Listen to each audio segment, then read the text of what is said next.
E assim, muitas das coisas que Deus tem para podar em nossas vidas é realmente, em última instância, somente para que nós tenhamos a melhor vida que nós podemos ter. Deus nunca vai nos machucar, Ele nunca vai tentar tirar nada de nós. Tudo coopera para o nosso bem, se apenas o escutarmos.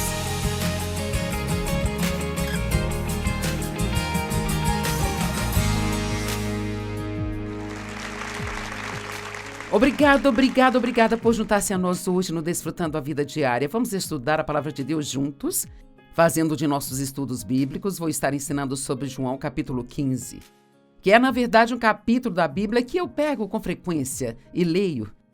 É também um capítulo que tem alguns versículos nos quais eu costumo, meditar, deixar constantemente na minha mente, pensar neles. E nós vamos falar desses quando chegarmos lá. Mas começaremos por aqui. E Jesus disse: eu sou a videira e o meu pai é o agricultor. Então, o pai é o único que cuida da videira. Qualquer ramo em mim que não der frutos, que pare de frutificar, então ele corta, arranca e tira. Ele limpa e ele poda repetidamente todo aquele ramo que continua dando frutos, para fazê-lo brotar frutos cada vez mais ricos e excelentes. Então temos que parar e falar disso, porque parece que você é podado se der frutos e é podado se não der frutos. E assim, se você não dá frutos, é podado. Se dá poucos frutos, vai ser podado para dar frutos mais ricos e mais excelentes. Mas prefiro o segundo tipo de poda, porque pelo menos eu estou indo na direção certa. Agora, se você não sabe o que é poda, basicamente significa aparar e cortar galhos selvagens e colocar algo de volta no lugar. Cortar aqueles galhos inúteis que não estão dando frutos ou galhos mortos. E todos nós, como crentes, temos várias coisas boas acontecendo, mas todos temos galhos mortos em nossas vidas.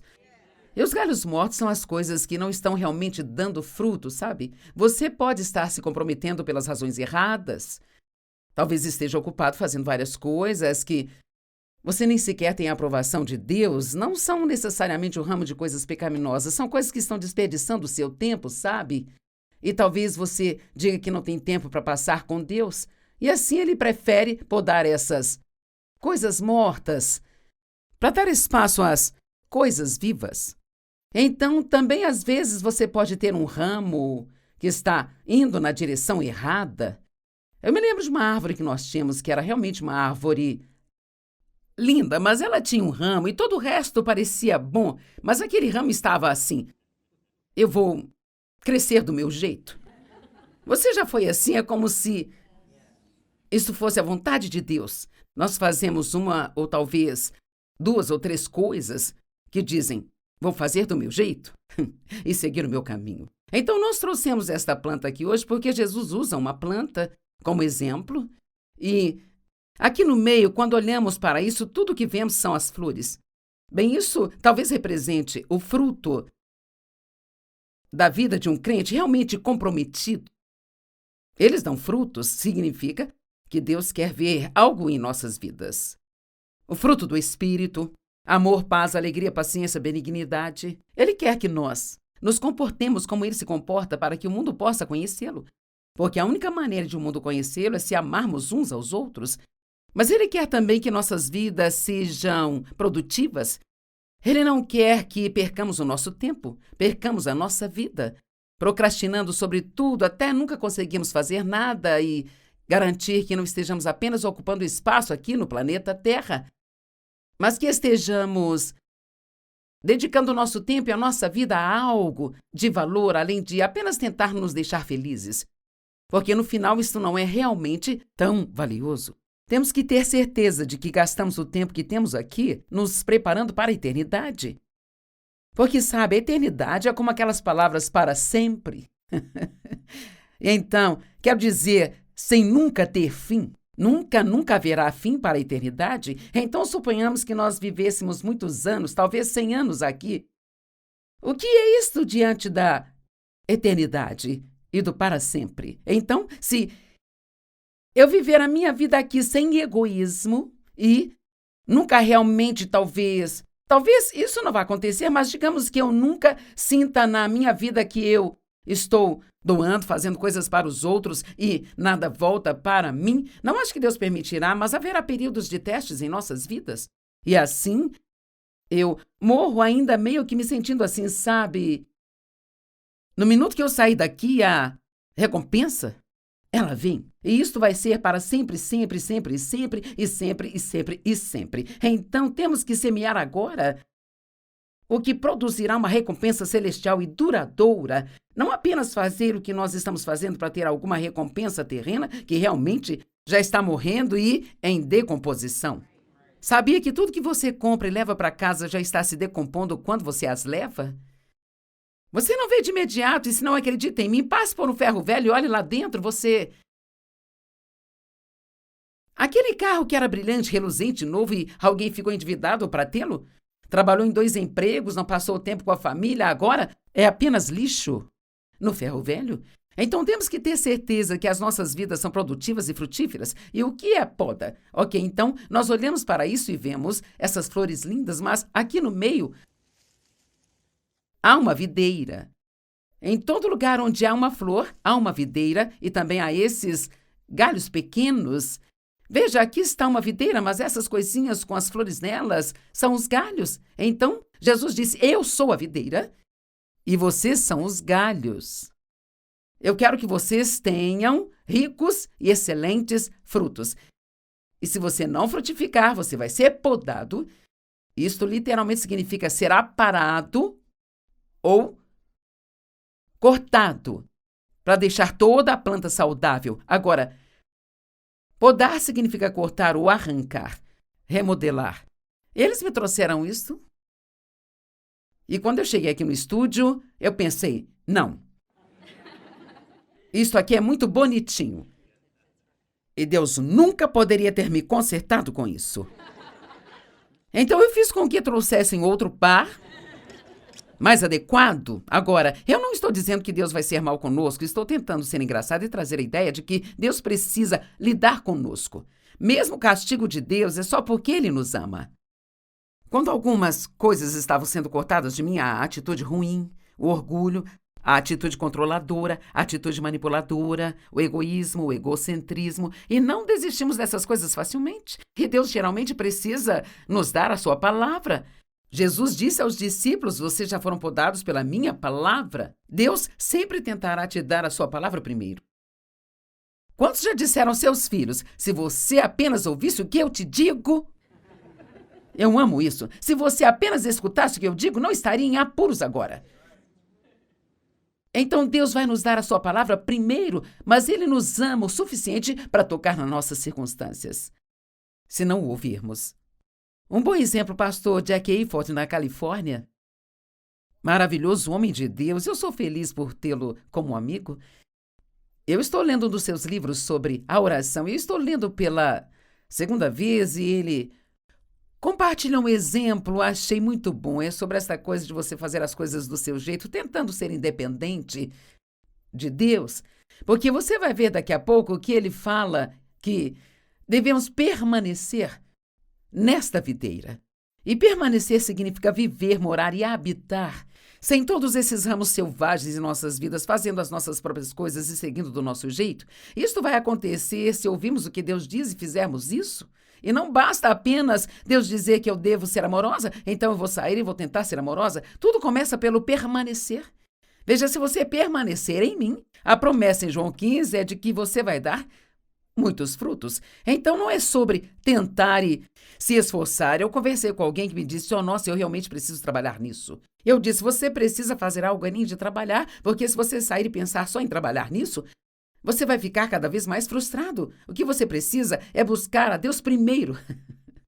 Arrependa-se por ter se comportado desse jeito para começar e comece a pedir diariamente a Deus que te ajude e ouça algumas boas palavras sobre esta área, porque você não consegue sozinho. Então, sempre que você estiver lutando contra um mau hábito ou um mau comportamento ou algo no qual precise de ajuda, busque a Deus, desde que Ele te ame, permaneça na videira, viva, habite, permaneça nele, desfrute de sua presença, louve, adore, e quanto mais você estiver cheio dele, quanto mais recebe da presença, do quanto Ele te ama, mais você vai querer fazer o que é certo. O que eu digo muitas vezes sobre a minha vida, mesmo quando eu comecei a fazer as coisas certas, e não posso dizer que eu ainda não queria fazer coisas erradas, mas eu queria fazer o certo mais do que eu queria fazer o errado. Você me entende? É aí, então, quando o nosso desejo de agradar a Deus, de fazer o que é certo, é mais forte do que o nosso desejo de fazer o que é errado. E assim, somente assim, nós vamos ser bem-sucedidos. E ele contou essa história de que ele havia pregado 4 sermões pela manhã e tinha que chegar a um lugar para pregar à noite. Então a igreja levou para descansar e comprar uma passagem de primeira classe, e ele tinha uma pequena mala de roupas para trocar à noite. E ele fala que uma das coisas boas de estar na primeira classe é porque há um pequeno armário na seção da primeira classe, onde os passageiros da primeira classe podem pendurar as suas roupas. Mas muitas vezes a tripulação entra no avião, colocam suas roupas lá, porque sabem que se colocarem no armário na parte de trás do avião, onde elas deveriam ficar, eles teriam que esperar que todos saíssem do avião e só aí poderiam pegar suas malas. E eles não querem esperar. E então ele entrou no avião e o armário da frente estava cheio. Ele disse: deixe-me dizer que eu não estava feliz com isso. Imediatamente tive uma má atitude. Eu olhei para os 3 passageiros da primeira classe e eu sabia que todas aquelas malas não poderiam ser daqueles passageiros. E eu fiquei pensando na aeromoça, pensando sobre como ela não fez o seu trabalho. Se ela estivesse feito realmente direito, teria dito às pessoas que não poderiam colocar suas roupas ali. E ele disse: eu fiquei sentado, resmungando e reclamando. E então ele disse: eu decidi que eu ia escrever uma carta, abrir uma reclamação, e eu ia ser gentil com a aeromoça, porque afinal eu era um pregador, mas eu escreveria uma carta e eu ia: alguém já passou por isso, eu vou fazer isso, vou fazer aquilo, eu vou.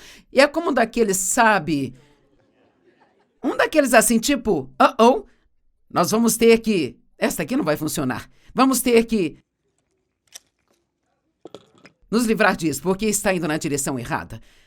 Então ele queria checar o armário de trás só para ter a certeza de que o armário não estava vazio. Queria ter a certeza de que as pessoas estivessem usando o da frente só porque o de trás estava cheio. Quando ele começou a ir para a parte de trás, ele ouviu o Espírito Santo dizer claramente: esqueça isso. Então agora nós teríamos um pequeno galho com frutos lindos, sabe? Tudo estaria em ordem. Seja feita a sua vontade, Senhor, e não a minha. Nós oramos assim, mas será que estamos falando sério, gente? Isso parece bom? Mas ele disse que ele não aguentou. Ele tinha que olhar, então ele foi para a parte de trás. E justo quando ele estava quase chegando lá, um menino que tinha uma destas canetinhas pretas balançou o braço para fora no corredor e fez uma grande marca de tinta preta na sua calça cinza claro, e ele não tinha outra calça para ir à noite. E ele disse: você achou que eu tinha entendido, mas eu estava realmente chateado e continuei indo lá para trás. E algo aconteceu com um dos carrinhos de bebida e ele acabou batendo nele, e todas as latas de refrigerante caíram pelo chão do avião e ele finalmente disse: ok, Deus, eu entendi. Eu entendi. Então, Deus lhe deu sua palavra? Filho, esqueça isso. E ao fazê-lo, ele estava realmente tentando poupá-lo de passar por uma circunstância que já estava em movimento. Vamos lá.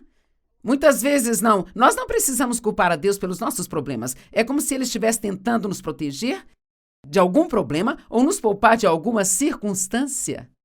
Mas nós não o escutamos. E muitas das coisas que Deus tem para podar nas nossas vidas é realmente, em última instância, para que nós tenhamos a melhor vida que nós podemos ter. Deus nunca vai nos machucar, Ele nunca vai tentar tirar alguma coisa de nós. Tudo coopera para o nosso bem, se o escutarmos. Então agora entenda que vamos começar de novo. Qualquer ramo em mim que não der frutos, que pare de frutificar, Ele corta, arranca e tira, e Ele limpa repetidamente cada ramo que continua a dar frutos, para fazê-lo produzir frutos cada vez mais ricos e excelentes. Vocês já foram podados por causa da palavra que eu dei a vocês. Os ensinamentos que eu discuti com vocês. Filho, esqueça isso. Não? Habitem em mim e eu habitarei em vocês. Vivam em mim e eu viverei em vocês. Se há algo que acho que precisamos entender como cristãos é que temos que aprender a seguir a vida com Deus, não apenas indo à igreja no domingo de manhã.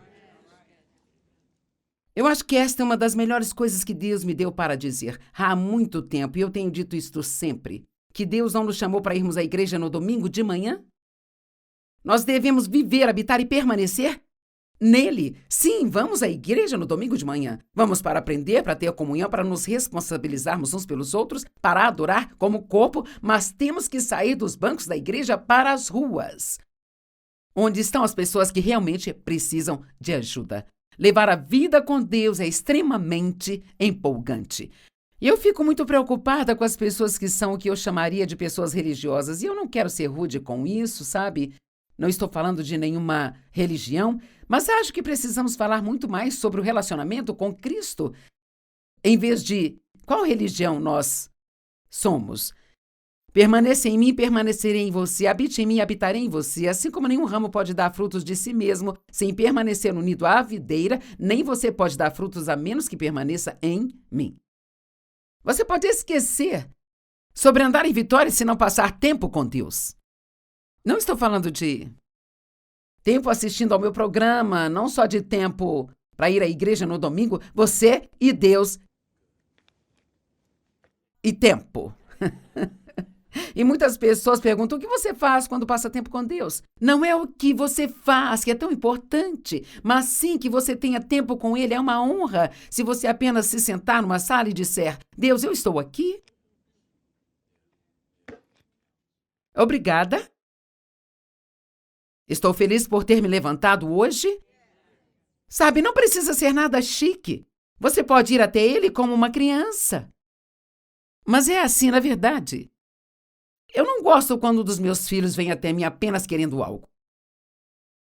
Eu fico muito mais inclinada a não dar nada a eles se só aparecerem para receber. Eu gosto quando eles vêm só para me ver.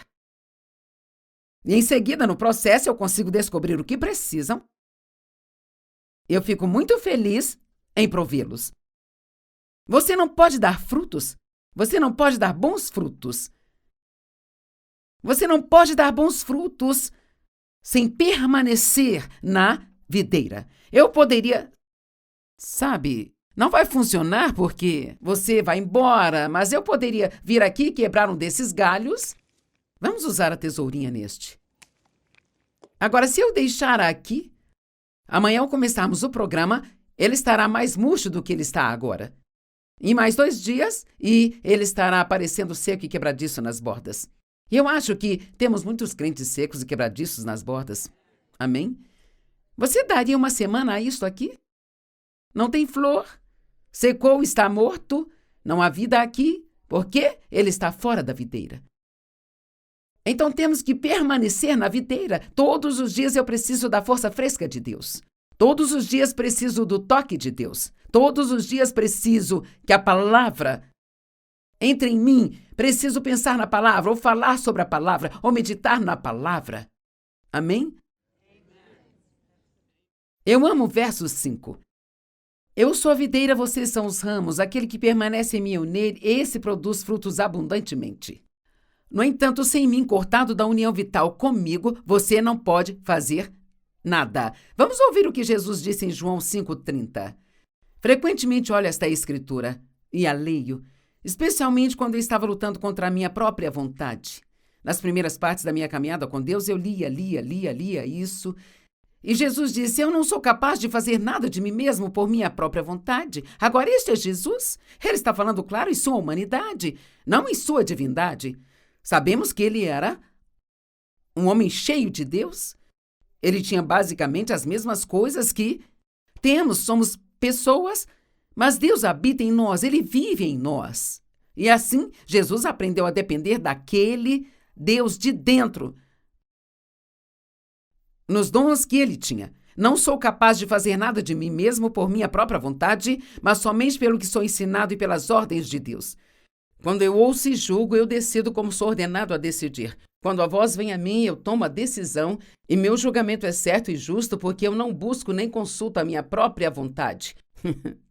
Eu não tenho nenhum desejo de fazer o que é agradável a mim mesmo, nem objetivo próprio, nem próprio propósito, mas apenas a vontade e o prazer do Pai que me enviou. E sim, você deve pegar isso e ler para si mesmo. e sublinhar e desenhar ao redor disso na sua Bíblia, e ler e reler. Jesus disse: não quero fazer minhas próprias coisas. Filho, esqueça isso. Sim, pai. Sei que se você está me dizendo para esquecer, vai ser muito melhor para mim se eu esquecer. Eu acho que é isso que nós temos que começar a entender. Quando Deus nos diz algo em nosso coração, ou em sua palavra, ou através de alguém, nós precisamos entender que, uma vez que nós sabemos que é do Senhor, então nós temos que saber que tudo que Ele está dizendo para nós é para o nosso bem. Isso só vai cooperar para o nosso bem. Deus nunca vai nos machucar ou tirar nada de nós. Se uma pessoa não habita em mim, ela é jogada fora como um galho quebrado e murcha. Lembre-se da nossa flor aqui murchando, e dentro de uma semana ela estará morta. Ela vai murchar. Tais galhos são recolhidos e jogados no fogo e queimados. Sabe, eu ficaria com a planta, mas acabaria que ela seria inútil para mim. Isto significa que, sabe, Deus quer que nós demos bons frutos, Ele quer que nós sejamos valiosos e Ele nos ama. Mas Ele é sério. Agora esta é muito boa. Se vocês permanecem em mim, as minhas palavras em vocês e continuam a viver em seus corações, peçam o que vocês quiserem, isto será dado a vocês. Eu já pensei muito sobre isso na minha vida. Eu comecei a pensar em como alguém poderia fazer esse tipo de promessa a um ser humano. Se você permanecer em mim, viver bem firme, se nós andarmos juntos, se você viver comigo, se eu for o número 1 na sua vida, se você não tentar fazer nada sem mim, nós temos que entender o que significa permanecer. Caso contrário, perderemos o ponto. E se a minha palavra permanecer em você, se a minha palavra for o que te guia, se você me reconhecer em todos os seus caminhos, e você não, isso não significa que nós vamos ser perfeitos, sabe? Mas significa que podemos ter um coração perfeito para com Deus e todo o resto vai se endireitar no seu tempo. Você entende? Se você tem um coração perfeito em relação a Deus, todo o resto vai se endireitar no devido tempo. E o que restar a ser feito quando Jesus vier, todos nós seremos transformados em um piscar de olhos. Nós seremos como Ele. Não temos que ser perfeitos quando Ele chegar, Ele só quer nos encontrar prosseguindo. Amém? Então pensei sobre isso, pensei, e aqui está o que eu concluí. Não significa que não possa ser melhorado, mas eu concluí assim. Em primeiro lugar, se eu estou andando próximo de Deus o tempo todo, se a sua palavra é o que me guia, eu vou ser sábio bastante para não pedir nenhuma coisa que não seja a coisa certa. Então ele pode facilmente dizer: se você permanecer em mim, a minha palavra em você, eu lhe daria o que você quiser. Agora eu acho isso meio furtivo, sabe? Converse com o psicólogo, eu acho que ele vai te explicar melhor. É como o meu personal trainer, o rapaz que é meu treinador nos meus exercícios, ele me entendeu muito rápido. E assim, são 12 repetições que você tem que fazer quando está levantando pesos ou fazendo qualquer outro exercício. Eu sei que você sabe disso, mas... Então ele me diz quando eu estou assim, talvez na 7ª, e ele pode ver que estou me esforçando, então ele diz: bem, sabe, faça como quiser, você pode fazer 8 ou 10, sabe? Você talvez não conseguirá 12, mas você pode tentar. Bem, ele sabe que no minuto que ele fala assim, ele sabe que no minuto que ele fala, você não vai conseguir fazer 12, eu vou fazer os 12. E custou-me alguns meses para eu entender a ideia, até que eu disse: você não me conhece? Se você disser que eu não posso fazer isso, então eu vou fazer só para te provar que eu posso fazer. Amém? E assim, Deus pode ser um pouco furtivo, às vezes de um jeito bom, muito bom. Sim, se você permanecer em mim. E a minha palavra em você, isto não é porque você vai à igreja 45 minutos no domingo de manhã? Nem mesmo porque assiste ao seu pregador de TV favorito todas as manhãs enquanto está se preparando para o trabalho e só presta atenção na metade do que ele está dizendo? Isto só funciona quando ele é a nossa vida. Em você, eu vivo, eu me movo, eu tenho meu ser, eu não sou nada sem você e longe de você eu não posso fazer nada. Você é tudo e nada mais faz diferença alguma. E finalmente ele diz: quando vocês dão muitos frutos, meu Pai é honrado e glorificado. E vocês mostram e provam que são meus seguidores.